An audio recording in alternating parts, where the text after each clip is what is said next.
بعض جذباتی قسم کے جو عوام الناس ہیں، خواہ وہ انڈیا سے تعلق رکھتے ہوں یا پاکستان سے، وہ بات بات کے اوپر یہ کہتے ہیں جی ایٹم بم چلا دیں. یعنی وہ یہ سمجھتے ہیں کہ یہ شاید کوئی کھلونا ہے، اس کو چلایا جا سکتا ہے آسانی کے ساتھ. تو یہ اتنا آسان کام نہیں ہے. اس وقت سب کانٹیننٹ میں دنیا کی آبادی کا 5واں حصہ رہ رہا ہے. انڈیا نے آپ کو پتا ہے چائنا کو بھی کراس کر دیا ہے، 1.5 ارب آبادی ہو چکی ہے. پاکستان کی آلموسٹ 25 کروڑ ملائیں، اور پھر آپ بنگلہ دیش کی بھی تقریباً 17-18 کروڑ، پھر افغانستان کو بھی اور چھوٹے ملکوں کو بھی شامل کر لیں تو یہ آپ سمجھ لیں 1/4 آف ورلڈ بن جاتا ہے. 8 ارب میں سے 2 ارب لوگ یہاں پہ رہ رہے ہیں جو ڈائریکٹلی افیکٹ ہو سکتے ہیں اٹامک وار کے، اور انڈائریکٹلی سارے ہوں گے، کئی سالوں تک ہوں گے. امریکہ آج تک بھگت رہا ہے. اس وقت تو انہوں نے جنگ جیت لی تھی، لیکن اس کے بعد پھر جاپان کو سارے فائنینسز امریکہ نہیں دیے اور دوبارہ پاؤں پہ کھڑا کیا. وہ تو چلے جاپان تھا کھڑا ہو گیا، ہمیں تو کسی نے کھڑا بھی نہیں کرنا. ہاں، نہ انڈیا کو نہ پاکستان کو. ہمیں تو ظاہر ہے وہ اپنا غلام سمجھتے ہیں. ہم نے ملکہ برطانیہ سے آزادی لی ہوئی ہے، گریٹ برٹن سے. ورنہ میں نے آپ کو کئی دفعہ بتایا کہ اس وقت آبادی کے اعتبار سے دنیا کا سب سے بڑا ملک انڈیا ہے، 1.5 ارب سے زیادہ آبادی، 1/5 آف ورلڈ. پھر بھی سلامتی کونسل کا پرماننٹ ممبر نہیں ہے. وہ پرماننٹ ممبرز وہ 5 ہیں جنہوں نے ورلڈ وار 2 ون کی تھی: امریکہ، UK، فرانس، چائنا اور رشیا. اگر یہ میرٹ کے اوپر ہوتا تو انڈیا کی بھی اب تو کم از کم اس میں ریپرزنٹیشن ہونی چاہیے. لیکن وہ کہتے ہیں ہمارے غلام ہیں، ہم نے ان کو آزاد کیا ہوا ہے، ان کی کیا اوقات ہے کہ ہمارے ساتھ آ کے بیٹھ جائیں. نہ وہ مستقبل میں دیں گے، جتنی مرضی دوستی ہو جائے. اس ڈرائنگ روم میں وہ شامل نہیں کریں گے جو وہ 5 لوگوں نے ڈرائنگ روم میں گھس کے تو کنڈی لگا لی ہے. دیکھ لینا، اسرائیل کے خلاف پوری دنیا کے ملک ایک طرف کھڑے ہوتے ہیں، اکیلا امریکہ ویٹو کر دیتا ہے، کیونکہ وہ 5 جو ویٹو پاورز ہیں ان میں سے ایک ہے. وہ ایک ہی ووٹ جو ہے سب کے اوپر بھاری ہو جاتی ہے UN میں. لہذا یہ بار بار یہ کہنا کہ آپ اٹامک جنگ چھیڑ دیں گے اور آپ اس قسم کی کوئی لڑائی کروا دیں گے، اس قسم کی باتوں سے پرہیز کریں. اللہ نہ کرے کہ اس قسم کی کوئی جنگ ہو. اور اگر خدا نہ خواستہ کوئی جنگ ہوتی ہے تو یہ ذہن میں رکھیے گا، پاکستان نے اس ٹریٹی کے اوپر سائن نہیں کیے ہوئے کہ جس کے تحت دنیا کے کئی ملک یہ کہتے ہیں کہ اگر خدا نہ خواستہ جنگ ہوئی تو ہم پہلے نہیں ہوں گے جو اٹامک ویپن کو یوز کریں. پاکستان نے اس ڈاکومنٹ کو سائن نہیں کیا ہوا، الٹا پاکستان نے بارہا اناؤنس کیا ہوا ہے کہ اگر کوئی ایسا وقت آیا کہ ہم جنگ ہارنے لگے تو ہم پہلے ہوں گے جو اگلے ملک کے اوپر ایٹم بم پھینک دیں گے، کیونکہ ہم تو مریں گے، اسے بھی زندہ نہیں چھوڑیں گے. ہاں، پاکستان نے الٹ اس کے ڈکلیئر کیا ہوا ہے. ٹھیک ہے، تو لہذا اس کو تماشا نہ بنائیں.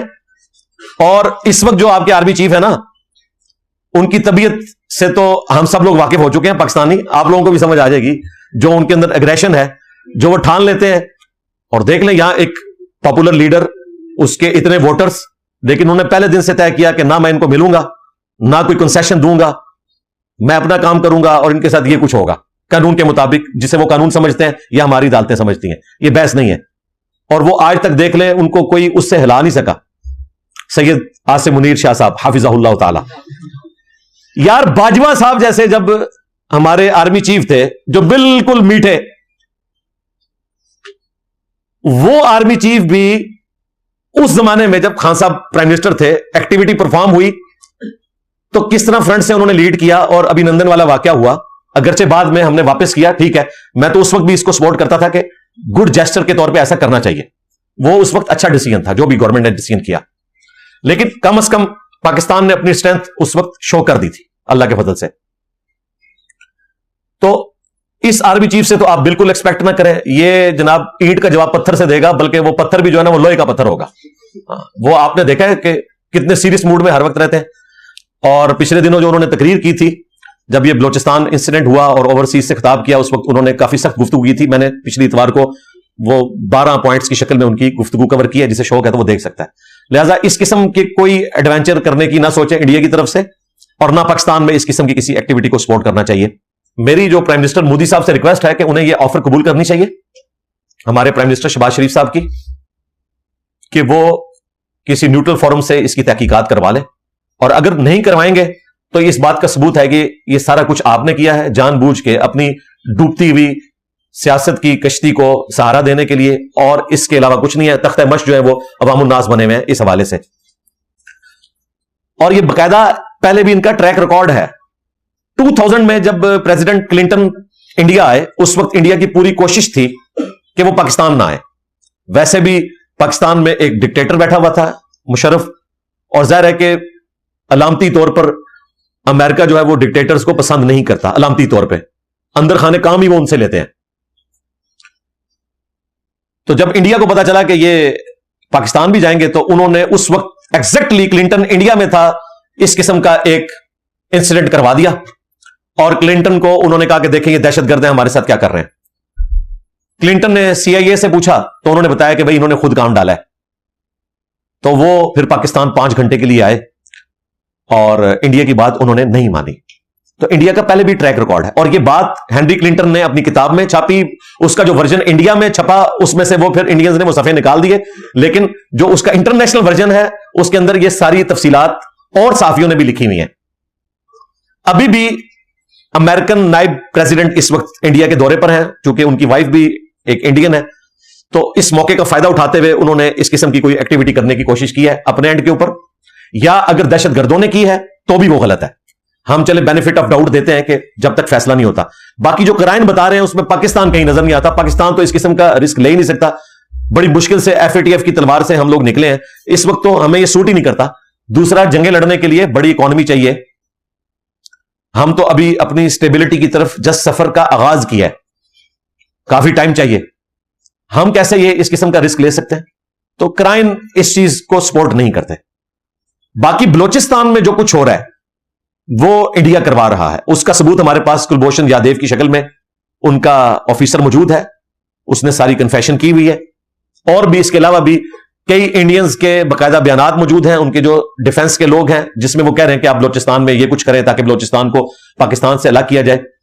اور یہ اپنے ذام میں یہ سمجھ رہے ہیں کہ جو کچھ بنگلہ دیش کے کیس میں 1971 میں ہوا تھا ہم اس ہسٹری کو ریپیٹ کریں. تو میرا خیال ہے یہ اپنی خوابوں کی دنیا میں رہتے ہیں. بنگلہ دیش والی جو ایکٹیویٹی پرفارم ہوئی وہ ایک یونیک واقعہ تھا.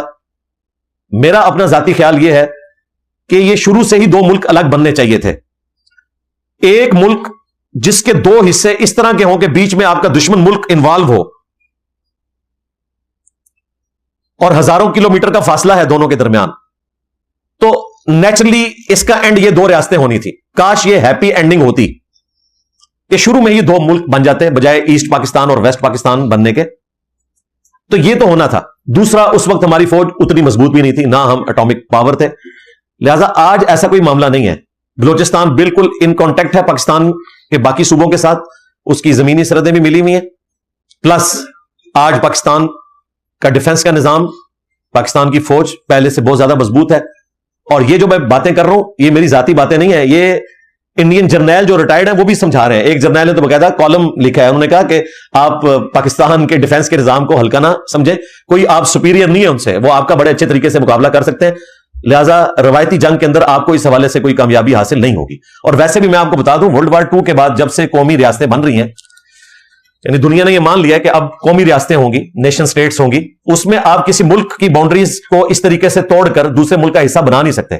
نہ پاکستان جنگ کے ذریعے انڈین آکوپائڈ کشمیر کو حاصل کر سکتا ہے، اور نہ انڈیا پاکستان میں کوئی اس قسم کی حرکت کروا کے بلوچستان کو الگ کر سکتا ہے. یہ دونوں کی خام خیالی اگر کسی کے دماغ میں ہے، اس طرح ہو ہی نہیں سکتا. پاکستان نے تو خیر اپنے پرانے گناہوں سے توبہ کر لی ہے کافی عرصے سے. انڈیا کو بھی چاہیے کہ وہ بھی ہوش کے ناخن لے اور اس قسم کی ایکٹیویٹی سے باز رہے. باقی اس پورے ایپیسوڈ میں جو پاکستانی میڈیا ہے، پاکستان کی حکومت ہے، پاکستان کی آرمی ہے، انہوں نے بڑے اچھے طریقے سے رسپانس کیا ہے، جیسا کہ کرنا چاہیے تھا. انیشیٹ خود نہیں کیا. ایئر سپیس بند کی ہے انڈیا نے تو جواباً ہم نے کی ہے. پوری دنیا کو یہ میسج آ رہا ہے کہ کون جنگ کرنا چاہتا ہے. حالانکہ اس کا نقصان انڈیا کو زیادہ ہونا ہے، کیونکہ زیادہ تر لوگ تو اس طرف یورپ، امریکہ اور مڈل ایسٹ میں ان کے بھی لوگ جاب کرتے ہیں، تو وہ پاکستان سے اڑ کے ہی ان کی فلائٹ جانی ہے. ان کو ایک مہینے میں آلموسٹ کوئی $500 بلین کا نقصان ہونے والا ہے. پاکستان کی بھی جو فلائٹس ہیں وہ تو اس طرف ہی جانی ہے، مشرق کی طرف تو چند ایک فلائٹس جاتی ہیں. ویسے بھی PIA کی تو اتنی فلائٹس اڑتی بھی نہیں ہیں. نقصان انڈیا کو ہونا ہے. دوسرا، جو انہوں نے سٹیزن کو 48 گھنٹے کے اندر کہا کہ جی آپ ملک چھوڑ دیں. اس کے اگینسٹ پاکستان نے بھی ڈیسیژن کیا. اسی طریقے سے جو کچھ امبیسی کے لوگوں کے ساتھ ہوا وہاں انڈیا میں, پاکستان نے بھی اس کے رسپانس میں کیا. کہیں پر پاکستان آپ کو انیشیٹ کرتا ہوا نظر نہیں آیا.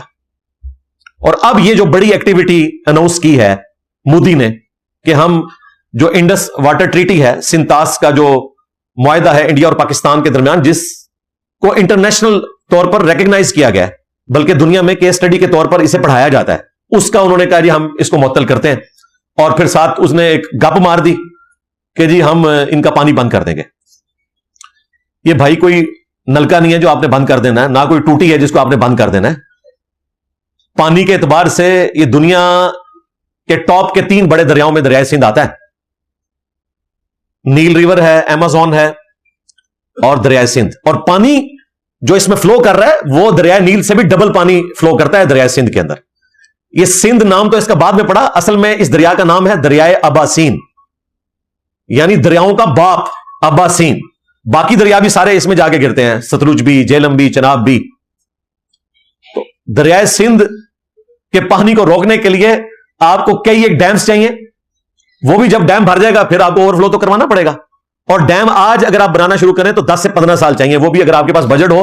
اور جس جگہ سے یہ دریائے سندھ نکل رہا ہے ان پہاڑوں میں ڈیم بنانا تو اس کے لیے بہت ہیوی بجٹ کی ضرورت ہے. لہذا یہ جو مودی صاحب نے اناؤنسمنٹ کی ہے نا, اس کی امپلیمنٹیشن اگر سیریس ہوئی نا تو 15 سال کے بعد ہوگی. لہذا بے فکر رہے, کچھ نہیں ہونا. اور ہمارے بلاول بھٹو صاحب نے بھی بڑی جذباتی کل تقریر کر دی ہے کہ جی اگر آپ ہمارا پانی روکیں گے سندھ کا تو پھر دریائے سندھ میں آپ کا خون بہے گا. یہ جذباتی جملے, ان کی کیا اوقات ہے, یہ پانی روک سکتے ہیں؟ پانی اس طریقے سے رکتا ہے. اور میں ہنس رہا تھا جب یہ چیزیں سن رہا تھا, پھر میں نے دیکھا کہ وہاں پر بھی جو سینسیبل لوگ ہیں انہوں نے کہا مودی صاحب یہ آپ کس قسم کی ہوائی فائر کر رہے ہیں, اس طرح ہو سکتا ہے؟ وہاں کا بھی ایک جرنیل ہے, اس نے بھی ایک ولاگ بنایا, اس نے بھی یہ بات کی کہ اس طرح پانی روکا جا سکتا ہے. یہ معطل صرف یہ ہوا ہے کہ جو ہمارے لوگ وہاں پہ جا کے وزٹ کرتے تھے نا اور چیک کرتے تھے کہ پانی کا لیول کیا ہے, اس اعتبار سے بس وہ ٹیمیں بس آنا جانا بند ہو جائیں گی. یہ معطل ہے, پانی کوئی نہیں روک سکتا. پانی روکنا کیا, چھوڑ دیا پانی انہوں نے ہمارے دریائے جہلم میں. یہ ہماری اکیڈمی سے 1 کلومیٹر دور بھی نہیں دریائے جہلم, خشک ہوا پڑا ہوا تھا. تو اب ظاہر ہے کہ پیچھے سے انہوں نے پانی چھوڑا, تو منگلا ڈیم چونکہ ایک سیفٹی ہے ہمارے اس جہلم شہر کی بھی, تو انہوں نے پہلے ہی پانی ریلیز کر دیا ہے, کیلکولیشن کر لی ہے. تو بڑی نیکی کیا ہے, اس دفعہ تو بارشیں بھی کم ہوئی تھی. میں تو کہتا ہوں شکریہ مودی صاحب, آپ نے اس قسم کا اگر پانی روکنا ہے تو بہت اچھا کیا کہ آپ نے دریائے جہلم کا پانی چھوڑ دیا ہے. اور سنتاس کا جو منصوبہ ہے اس کے تحت دریائے جہلم کا پانی جو ہے وہ پاکستان کو ہی ملے گا. تو بجائے بند کرنے کے انہوں نے پانی چھوڑ دیا, یعنی یہ وہ ہوائی فائر تھے, گپ چھوڑی تھی. اگر گپ نہ چھوڑی ہوتی تو پانی یوں نہ چھوڑ رہے ہوتے. تو انہوں نے الٹیمیٹلی اس میں سے کمایا کیا؟ اب وہاں کا میڈیا جو نیوٹرل قسم کے لوگ ہیں وہ ان کے اوپر خود تان کر رہے ہیں کہ آپ اس قسم کی باتیں کرتے ہیں اور پھر ہمارا مذاق اڑتا ہے. زیادہ تر تو وہاں پہ میڈیا جو ہے وہ کنٹرول ہے, لیکن چند ایک حق کی آوازیں وہاں پر موجود ہیں. ابھی رات کو ہمارے جو بھائی ہیں دھروف راٹھی صاحب, انہوں نے بڑی اچھی ویڈیو بنائی ہے, میں نے اس کو شیئر بھی کروایا. دیکھیں اس طرح اپرائٹ لوگ موجود ہیں دنیا کے اندر. اس نے بالکل پول کھول دیا کہ اس کا ٹریک ریکارڈ ہے, یہ مسلمانوں اور ہندوؤں کے درمیان لڑائی کروانا چاہتا ہے اور جنگی جنون ہے. اور دیکھیں دھروف راٹھی نے کوئی پاکستان کے اوپر الزام نہیں لگایا کہ پاکستان نے یہ سب کچھ کیا ہے. جو ریالٹی تھی اس نے بتائی کہ یہ انڈیا کا سیکورٹی فیلئر ہے. کسی نے بھی کروایا ہو, سیکورٹی آپ کی فیل ہوئی ہے, سیدھی سی بات ہے. باقی انٹرنیشنل جو میڈیا ہے اس کا بھی کام ہے کہ اس سارے معاملے کو ڈیفیوز کرے. اور جو بڑے بڑے پلیئرز ہیں, وہ 5 بڑی پاورز ورلڈ وار 2 کے بعد, ان کا کام ہے کہ وہ فرنٹ سے لیڈ کریں. اس میں سب سے بڑی پاور جو یو ایس اے ہے, انہوں نے تو بالکل علیحدگی اختیار کر لی ہے. یہ جو انڈیا کو زام تھا نا کہ یو ایس اے ہمارے ساتھ کھڑا ہوگا اور وہ پاکستان کے خلاف بیان دے گا, ٹرمپ تو آپ کو پتا ہے اسے کوئی پریڈکٹ ہی نہیں کر سکتا. اس نے تو کہا بھائی آپ لوگوں کا آپس کا معاملہ ہے, اسے طے کریں. انہوں نے تو علیحدگی اختیار کر لیا کیونکہ ٹرمپ کو بھی پتا چل گیا کہ پاکستان نے نہیں کروایا. اگر ذرا سی بھی کوئی حرکت کی ہوتی نا پاکستان نے, تو ٹرمپ نے ایک لمحے کا توقف بھی نہیں کرنا تھا اس قسم کا پاکستان کے خلاف بیان دینے کے اعتبار سے. کیونکہ یہاں ماشاءاللہ جو ہمارے سو کالڈ قسم کے محب وطن لوگ ہیں نا, وہ آلریڈی ٹرمپ کے ساتھ دوستیاں گاٹھے ہوئے ہیں. اور میں یہ آپ کو بتاؤں, یہ جتنے ڈیجیٹل بندر ہیں نا اس وقت, جو اس وقت انڈیا کا ساتھ دے رہے ہیں, یوٹیوبرز اور اپنے آپ کو صحافی کہتے ہیں, یہ پاکستان کے ساتھ غداری کر رہے ہیں. اس زمانے میں ساری اپوزیشن کھڑی ہو گئی تھی گورنمنٹ کے ساتھ. آج بھی اپوزیشن اپنے بیانات کے حد تک تو پاکستان کی فوج اور گورنمنٹ کے ساتھ کھڑی ہے, لیکن جو ان کے فرنٹ مین صحافی ہیں نا, جو بیانیاں بناتے ہیں, ٹھیک ہے, ان میں ایک جو سب سے بڑا وہ ایک جھوٹا انسان ہے, میں تو یقین کریں اس کی ویڈیوز بھی نہیں دیکھتا کیونکہ مجھ سے اتنا زیادہ جھوٹ سنا ہی نہیں جاتا. داڑھی رکھ کے وہ جھوٹ بولتا ہے. مذہبی شکل اختیار کر کے. وہ ہمارے ایک بھائی ہیں یو ایس اے میں, حالانکہ ان کی بھی ہمدردیاں جو ہیں اسی جماعت کے ساتھ ہیں, باسط ندیم صاحب, انہوں نے ایک ولاگ بنایا تو میں نے مجبوراً اس میں جب اس کے کلپ دیکھے اس بھگوڑے کے, وہ بھگوڑا میں اس لحاظ سے کہہ رہا ہوں کہ مجھ سے بھاگا ہوا ہے, میرے پہ الزام لگا کے بھاگ گیا تھا, میں اس کے پیچھے پہنچا, اس کی ساری شرطیں مانی ہے کہ پرانی ویڈیوز پہ بھی بات کر لے, وہ ابھی تک بھگوڑا ہے. پاکستان سے جو بھگوڑا ہے میں اس کی بات نہیں کر رہا, وہ اس کا اور پاکستان کا معاملہ ہے, مجھ سے بھگوڑا ہوا ہے. وہ تو انڈیا کی زبان بول رہا ہے, وہ تو ہر معاملے میں انڈیا کو سپورٹ کر رہا ہے. ایون جو خان صاحب کے دور میں ڈسین ہوئے تھے ان کو بھی وہ کرٹیسائز کر رہا ہے, اور وہ بھی آرمی کے کھاتے میں ڈال رہا ہے, جس پہ اس زمانے میں اس نے فخر کیا ہوا تھا. تو اس قسم کے جو ڈیجیٹل بندر ہے نا جی, یہ اس قابل بھی نہیں کہ میں ان کا نام بھی لوں یا ان کی اس جماعت کا نام لوں جس کے فرنٹ مین بنے ہوئے ہیں, حالانکہ جماعت ان سے جان چھڑا رہی ہے. اور میں آپ کو بتاؤں یہ اپنے لیڈر کے لیے زیادہ مشکلات کھڑی کر رہے ہیں, کیونکہ اس مشکل وقت میں پاکستان تو انشاءاللہ نکل جائے گا اس مشکل سے. ہاں, یہ ذہن میں رکھیے گا, مودی تو پاکستان کے قابو نہیں آئے گا, وہ وہاں پہ بیٹھا ہوا ہے, وہ ویسے ہی بھاگ جائے گا. قابو تم لوگوں نے آنا ہے, یہ ذہن میں رکھنا, جو آج پاکستان کے ساتھ اس طرح کی غداری کر رہے ہو نا, اور صرف ایک اپنے لیڈر کی محبت میں, اس لیڈر کو بھی نہیں پتا ہوگا کہ تمہاری محبت میں یہ کیا کچھ کر رہے ہیں. جس طرح حضرت علی کی محبت میں غلو کر کے عبداللہ ابن سبا نے ایک غلط عقیدہ ان کی طرف منسوب کیا, اور بعد میں حضرت علی نے ہی عبداللہ ابن سبا کو قتل کروایا تھا, اس غالی کو جو علی اللہ کہتا تھا, نعوذ باللہ. تو یہ جو یوٹیوبرز ہیں یہ اپنے ڈالرز پکے کرنے کے لیے اس قسم کی حرکتیں کر رہے ہیں. اور میں نے ایک چیز پریڈکٹ کی تھی, اور وہ میری کرامت اللہ کی طرف سے ظاہر ہوگی. میں نے کہا تھا یہ کبھی نہیں چاہیں گے کہ یہ لیڈر جیل سے باہر نکلے, اور وہ بات صحیح ہوئی ہے. کل میں اس کا ولاگ کا وہ حصہ دیکھ رہا تھا, اس میں اس نے پتا کیا بولا کہ آپ نے پکڑ تو لیا ہے اس کو, آپ بتائیں چھوڑیں گے کیسے. وہ بار بار اس جملے کو ریپیٹ کر رہا ہے کہ اگر اس کو چھوڑیں گے تو یہ پھر فوج کو نہیں چھوڑے گا, اپوزیشن کو نہیں چھوڑے گا, اور وہ بار بار دھمکی لگا رہا ہے پاکستان کی فوج کو اور باقی پولیٹیکل جماعتوں کو کہ تم نے اس کو اندر تو کیا ہے, لیکن بتاؤ چھوڑو گے کیسے, جب چھوڑو گے یہ تمہیں نہیں چھوڑے گا. اس کا مطلب پتا کیا ہے کہ نہ چھوڑنا انہوں. ہاں, تو اور کیا مطلب ہے. اور اس نے 3 دفعہ یہ جملہ ریپیٹ کیا, اس میں پکڑ تو لیا ہے, اب چھوڑو گے کیسے. چھوڑ نہیں سکتے اب, کیونکہ تمہیں پتا ہے کہ اس کو چھوڑا تو یہ تمہیں نہیں چھوڑے گا. یعنی وہ کہہ رہے ہیں کہ اس کو چھوڑا تو میرے ڈالر گئے, ہاں تو نہ چھوڑیو انہوں. اور ایک اور وہ جو ایک جس کی سانس ہی بند ہوئی تھی, اس کے حاکم میں نے ویڈیو بنائی تھی اس زمانے میں, ٹھیک ہے, جو پنجابی میں ولاگ کرتا ہے, نہ اردو ٹھیک آتی ہے نہ پنجابی تو چلے تھوڑی صحیح بول لیتا ہے. تو وہ بھی نہیں چاہے گا کہ اس کے ڈالرز ختم ہو, یہ سب چاہیں گے کہ لیڈر اندر رہے, ہمارے ڈالرز پکے رہے. تو یہ تو حرکتیں کر کے سائڈ پہ ہو جائیں گے. تکلیف آج ایک بندہ ہی کاٹ رہا ہے, اس کی بیوی کاٹ رہی ہے, وہ 2 ہی جیل میں, باقی سارے باہر ہیں. اور اوپر سے یہ جو آئے دن مذہبی ٹچ لگاتے رہتے ہیں. ابھی تو وہ ڈاکٹر عارف الوی صاحب کی بھی ویڈیو آئی ہے, میں نے اس پہ آج بولنا تھا, لیکن میں نے جب پوری ویڈیو دیکھی ہے میں نے کہا میں انتظار کروں, شاید کوئی ڈاکٹر صاحب کا کوئی اچھا بیان آ جائے, اگلے ہفتے تک وہ توبہ کر لیں تاکہ وہ زیادہ ہنگامہ کھڑا نہ ہو. ڈاکٹر صاحب سے میں ذاتی طور پہ ایک عقیدت رکھتا ہوں, ان کا تعلق جماعت اسلامی سے ہے اور ماشاءاللہ دیندار آدمی ہیں. اپنے ہاسپٹل میں وہ تفہیم القرآن سے درس دیتے رہے ہیں. جب وہ پریزیڈنٹ تھے ڈاکٹر عارف الوی صاحب, وہ پی ٹی وی کے اوپر درس دیا کرتے تھے, اچھا خاصا دین جانتے ہیں. میں سمجھتا ہوں پاکستان کی ہسٹری میں جتنے پریزیڈنٹ آئے ہیں ان میں سب سے زیادہ دین کا اگر نالج کسی بندے کے پاس ہے تو وہ ہمارے یہ پریزیڈنٹ صاحب تھے. لیکن پتہ نہیں وہی مذہبی ٹچ, اسلامک ٹچ, وہ ٹچ کیا ہوتا ہے, ٹچ لگ جاتا ہے ان کو. پھر وہ بات کرتے کرتے وہ کیا سے کیا بات بن گئی. پہلے جو ان کی ویڈیو آئی تھی وہ تھوڑی آؤٹ آف کانٹیکسٹ تھی, پھر میں نے پوری ویڈیو دیکھی, اس میں ان کو کافی حد تک بینیفٹ آف ڈاؤٹ دیا جا سکتا ہے. الفاظ کا چناؤ ان کا بہتر نہیں تھا, لیکن میں پھر بھی انتظار کروں گا کہ ممکن ہے کہ وہ اس سے بھی بیک فٹ پہ جائیں. اور اگر کوئی اس طرح کی ایکٹیویٹی نہ ہوئی تو انشاءاللہ پھر میں نیکسٹ سنڈے کو اس کو ٹاپک بناؤں گا. اس سے پہلے بھی آپ دیکھ لیں, وہ اجاز چودھری صاحب دیندار آدمی, جماعت اسلامی سے تعلق تھا ان کا بھی پہلے, اس جماعت میں آنے سے پہلے. ان کے سامنے ایک بچہ کہہ رہا ہے جی دنیا کے سب سے خوش نصیب ماں باپ جو ہیں وہ سیدنا عبداللہ رضی اللہ تعالیٰ عنہ اور سیدہ آمنہ رضی اللہ تعالیٰ عنہا وسلام اللہ علیہا وعلیہم السلام, اور اس کے بعد جو ہے ہمارے لیڈر صاحب کے, ہمارے مہاتما صاحب کے جو ماں باپ ہیں یہ ہیں. اور وہ دیندار بندے سارے سن رہے ہیں. اور یہ تو پنجاب تھا, بچت ہوگی. کے پی میں تو آپ کو پتا ہے وہ بندے ہی انہوں نے قتل کر دیا تھا جس نے نبیوں کے ساتھ ملا دیا تھا اسی مہاتما صاحب کو. تو پتہ ہے پشتون تو اس معاملے میں بہت سخت ہے, انہوں نے اس بندے کو وہیں پہ قتل کر دیا تھا ایکسٹرا جوڈیشل طریقے سے. غلط ہوا, اس طرح قتل نہیں کرنا چاہیے, توبہ کروانی چاہیے, ٹھیک ہے, وہ اپنی زندگی گزارے. لیکن میں آپ کو بتا رہا ہوں یہ جو اسلامک ٹچ ہیں, مذہبی ٹچ, یہ کتنے خطرناک ہوتے ہیں. ان کے پیچھے چونکہ اخلاص نہیں ہوتا, یہ ٹچ ہوتے ہیں اپنا ووٹ بینک پکا کرنے کے لیے, پھر اس طرح کی مس ہینڈلنگ آپ سے ہوتی ہے. تو ان لوگوں سے بھی آپ ہوشیار رہا کریں, چاہے وہ مذہبی ٹچ لگا رہے ہوں یا وہ اپنے پولیٹیکل گینز کی خاطر پاکستان کا نقصان کر رہے ہو. میں نے پہلے بھی کہا ہے کہ سب سے پہلے ہمارے لیے ہے اسلام، ہمارا ایمان، اس کے بعد پاکستان، اور پھر اس کے بعد کوئی ہمارا پولیٹیکل لیڈر ہے. کیونکہ یہ سارے پولیٹیکل لیڈر اسی وقت تک اپنی یہ ساری عیاشیاں کر سکتے ہیں یا یہ ساری فیسلٹیز اویل کر سکتے ہیں، سارا فیم اویل کر سکتے ہیں جب تک پاکستان موجود ہے.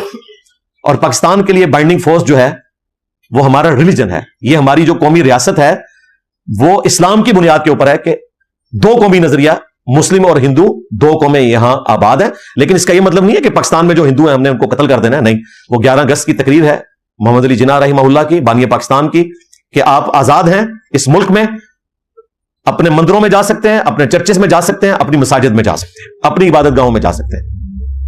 ہاں، اوورآل چونکہ ڈومیننسی 97% سے زیادہ مسلمان ہے، لہذا کی پوسٹوں کے اوپر مسلمان ہوں گے، اور اسلام یہاں پہ ڈومیننٹ ہے چونکہ، لہذا اس ملک کا نام اسلامک ریپبلک آف پاکستان رکھا گیا. وہ اپنی جگہ موجود ہے الحمدللہ.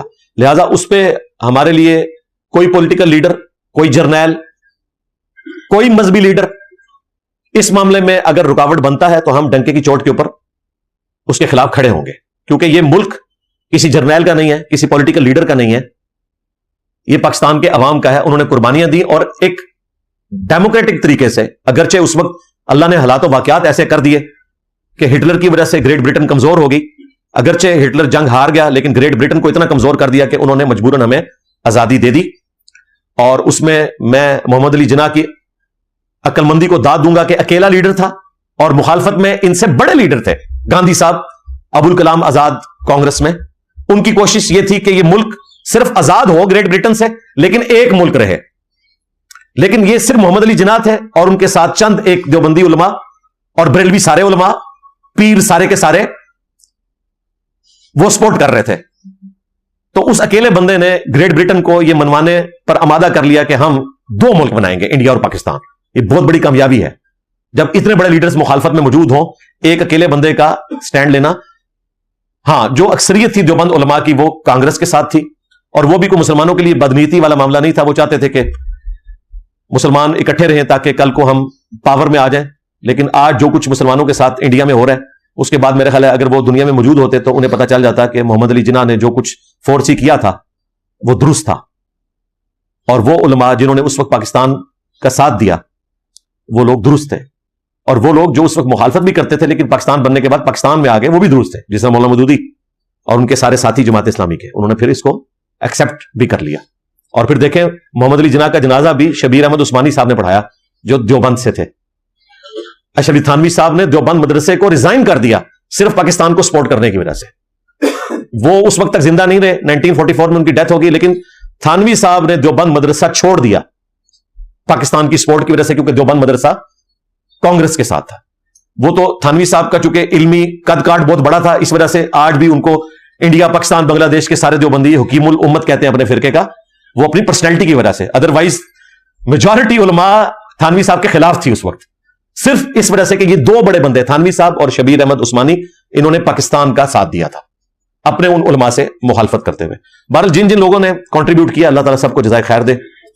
ہم اپنے پلیٹ فارم سے دعوت حق بلند کرتے رہتے ہیں، کرتے رہے ہیں اور کرتے رہیں گے. کیا میرے نبی سا ہے ہی کوئی نہیں، تیرے بابے تھے شاہ ہی کوئی نہیں، مودی سرکار تھے شاہ ہی کوئی نہیں. ٹھیک ہو گیا؟ صلو علی محمد وآل محمد، اللہم صلی علی محمد وعلی آل محمد واصحاب محمد وازواج محمد وامت محمد اجمعین الی یوم الدین، آمین. کافی سارے بھائیوں نے، بہنوں نے دعاؤں کے لیے کہا ہوا ہے، تو وسیلہ اور توسل کے طور پر ہم اینڈ پہ دعا بھی کر لیتے ہیں. اللہم انی اسألک بانک انت اللہ لا الہ الا انت الاحد الصمد الذي لم يلد ولم يولد ولم يكن له كفوا احد والهكم اله واحد لا اله الا هو الرحمن الرحيم الف لام میم الله لا اله الا هو الحي القيوم اللهم صل على محمد وعلى آل محمد ربنا آتنا في الدنيا حسنة وفي الآخرة حسنة وقنا عذاب النار ربنا آتنا من لدنك رحمة وهيئ لنا من أمرنا رشدا رب ارحمهما كما ربياني صغيرا ربنا هب لنا من أزواجنا وذرياتنا قرة أعين واجعلنا للمتقين إماما اللهم اغفر لحينا وميتنا وشاهدنا وغائبنا وصغيرنا وكبيرنا وذكرنا وأنثانا اللهم من أحييته منا فأحيه على الإسلام ومن توفيته منا فتوفه على الإيمان۔ اے اللہ، جن جن بھلائیوں کا سوال تیرے محبوب صلی اللہ علیہ وآلہ وسلم نے تجھ سے کیا، ہمارے حق میں، ہمارے ماں باپ کے حق میں، ہمارے بیوی بچوں کے حق میں، پوری امت کے حق میں قبول منظور فرما۔ جن جن چیزوں کے شر سے تیرے محبوب علیہ السلام نے تیری پناہ طلب کی، تمام مسلمانوں کو ان چیزوں کے شر سے اپنی پناہ عطا فرما، بالخصوص فلسطین کے مسلمان، کشمیر کے، انڈیا کے، یمن میں، عراق، شام، افغانستان میں، چائنا میں، جہاں کہیں کس پرسی کی زندگی گزار رہے ہیں، غیب سے ان کی عزت، آبرو، جان و مال کی حفاظت فرما۔